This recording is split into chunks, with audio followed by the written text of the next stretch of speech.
German Shepherd lovers. I haven't done this for a while, so I thought I'd do it. Please bear with me as I'll try to do it in one pass. But I'd like to go over the 7 simple R's for dog behavioral integration. I think it'll be very helpful for you. The first one of the 7 R's, 7 is a perfect number, so I thought I'd use 7, is rules.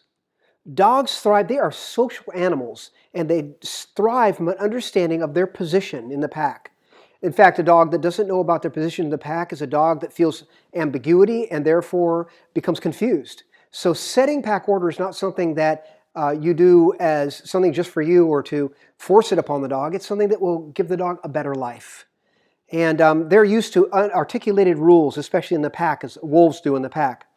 So set up rules and enforce them every time. Don't allow laxity one time and the next time enforce it. Set these with the family. Not loud on the couch, for example, if that's one of the rules. No roughhousing inside. There should be certain rooms where they don't roughhouse unless you want everything ruined. There are certain rooms that are off limit. You'll set that up and enforce them, and your dog will have a happier life and will be a member of your family. Like feeding at the table is improper for a number of very practical reasons. One is that they salivate. Number 2, it can be embarrassing with friends over. And it can be a very pesky behavior for them to constantly beg there. Also, you'll tend to feed them the wrong kinds of food, which is human food. It motivates that. So certain dominance behaviors should be shunned.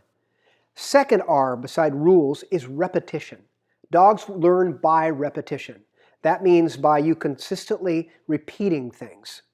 So repeat every day the behavioral rules and repeat them a number of times. And also if you're training them, it's important to do repeat. But very important to do this now. If you're teaching them 3 or 4 skills at the same time, it's not going to have the same impact. So if you have them do 1 sit and then 1 down and then 1 come and then 1 stay and then go back sit, down, come, stay, it's not going to be as impactful as if you take sit and do it 10 times in a row. Let them rest, come back, and then do stay 10 times in a row. They will be repeating the same thing over and over again and understanding what they're to do.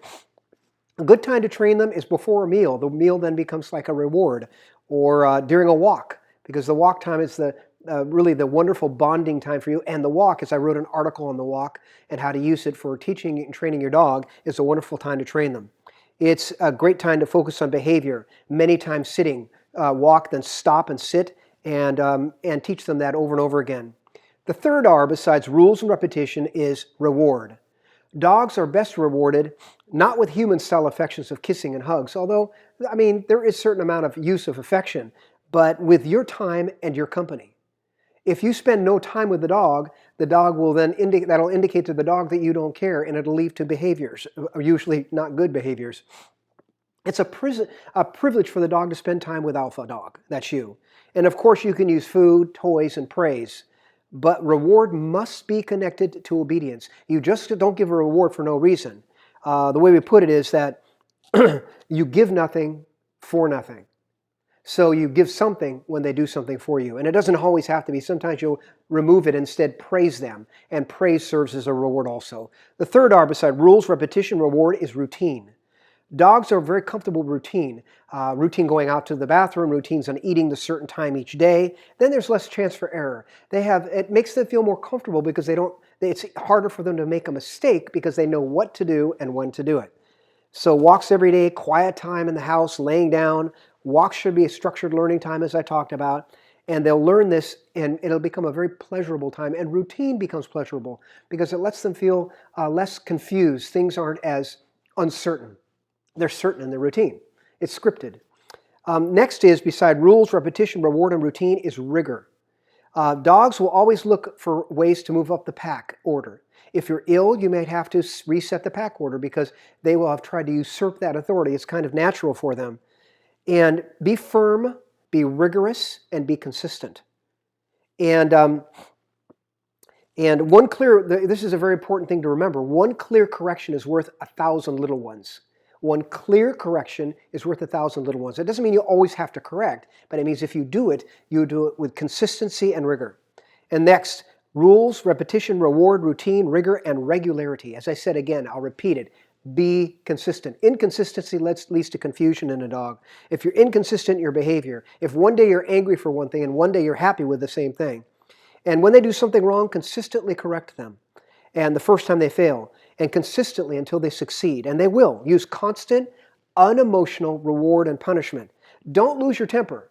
And one of the big mistakes I see people is that when they do something wrong, they go, oh, that's okay, honey. Or they're afraid of, let's say, lightning. They'll say, oh, come here. And you're rewarding that behavior of fear. And so you have to be very careful how you reward things. And so now with rules, repetition, reward, routine, rigor, regularity, the last is respect. And this is very important. Dogs should always show respect. You are the leader. And scientific studies have questioned the idea of whether you actually they come into your pack or whether they see you as a distinct animal or a distinct being, not part of a pack. But no matter what, we need to make certain that they do not engage in disrespectful behavior, like things that you'd think that would be okay aren't, like excessively licking children. That's showing dominance over them. Jumping up on you, that's showing dominance. They shouldn't. There are easy ways to correct that, and I think I've handled that in some of my articles under the blog, and so you can take a look there. But pulling on the lead is another disrespectful behavior. They should need to be on a loose lead on your left side with their shoulders at your hip. And if they don't come when they're called, that's another example of disrespect.